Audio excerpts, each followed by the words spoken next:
जय जगन्नाथ दर्शक बंधु धर्मज्ञान टीवी यूट्यूब चैनल परिवार को आपण मान को स्वागत। जो मित्र माने हमारे चैनल को लाइक शेयर और सब्सक्राइब करी नांती से माने लाइक शेयर और सब्सक्राइब करबा को कदापि भूलंतु नहीं। दर्शक बंधु आज कार्यक्रम माध्यम रे आमे आलोचना करिबा जदि स्वामी स्त्री संपर्क रे कोनोसी प्रकार रो विवाद देखा दिए, स्वामी स्त्री का संपर्क रे जदि कोनोसी प्रकार रो मतभेद देखा दिए, स्वामी स्त्री का संपर्क रे जदि सुसंपर्क सृष्टि हो पारु न थाए बा विवाहर किछि दिन पर स्वामी स्त्री का संपर्क रे नानादि प्रकार रो फाट सृष्टि होता है, नानादि प्रकार रो विवाद सृष्टि होता है। उभय स्वामी स्त्री उभयों को नहीं अशांति दुख कष्ट भोग करुथांती। तबे कौन करिवे सहज एवं सरल उपाय? कारण दर्शक बंधु वर्तमान कली जुग ए जुगरे प्रायतः लोक माने निज व्यक्ति विशेष मान को छाड़ी आत्मीय मान को छाड़ी अन्य व्यक्ति विशेष मान को प्रति अत्यधिक आकर्षित हवा, अन्य व्यक्ति विशेष मान को कथारे परिचालित हवा, अन्य को निज आत्मीय व्यक्ति विशेष मान को ठारू अधिक पसंद करवा। समय दास होउछि मनुष्य, तेणु समय वर्तमान शुभकारक नहीं। तेणु अशुभ कारक परिस्थितिर मुकाबिला करिबा पई कलौ तंत्रैव केवलम तंत्र शास्त्र रे तंत्र ज्ञान रे आपण गोटे असुविधा को एड़ेबार सामर्थ्य निश्चित भाव में प्राप्त करिवे।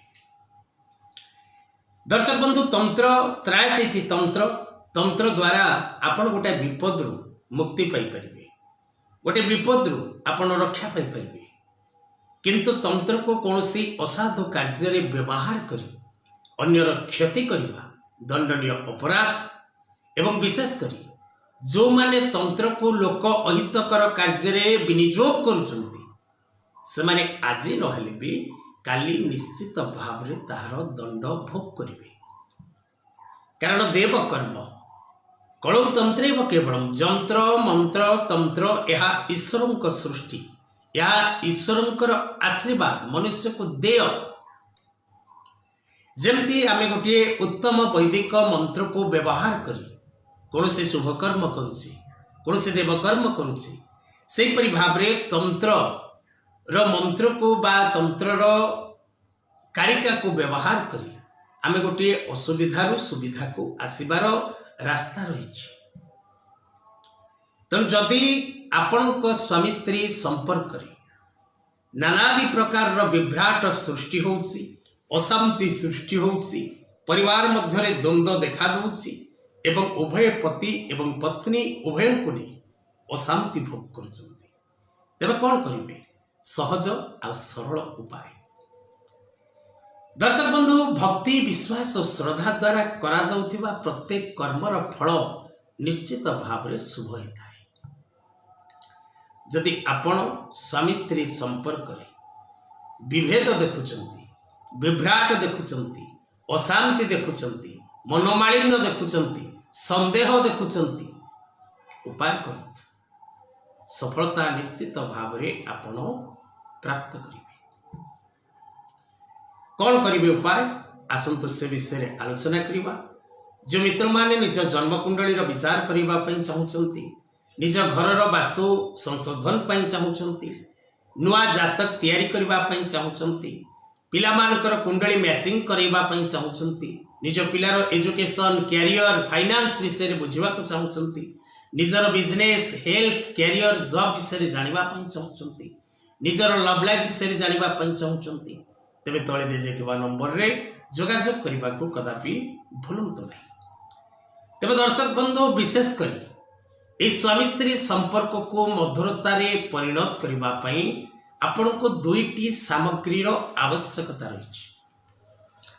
गोटे सामग्री जहा कि देसी पान, आमे जो पान खाउसे से देसी पान रो पत्र दरकार एवं द्वितीयटी श्यामा तुलसी, श्यामा तुलसी पत्र एवं पान पत्र ए दुईटी को आपण कपिला गाई क्षीर रे मिश्रित करंतु, तिलक प्रस्तुत करंतु, घोरी सारला परे पान एवं श्यामा तुलसी रे किसी कपिला गाईर क्षीर पकई तो गोटे पेस्ट चंदन टाइप प्रस्तुत करंतु तिलक टाइप प्रस्तुत करंतु एवं से तिलक टी आपण भक्ति भाव सह बगलामुखी वशीकरण मंत्र किंबा निज आराध्य देवतांक बीज मंत्र अभिमंत्रित करंतु एवं सेई पेस्ट बा तिलक को आपण निज मथारे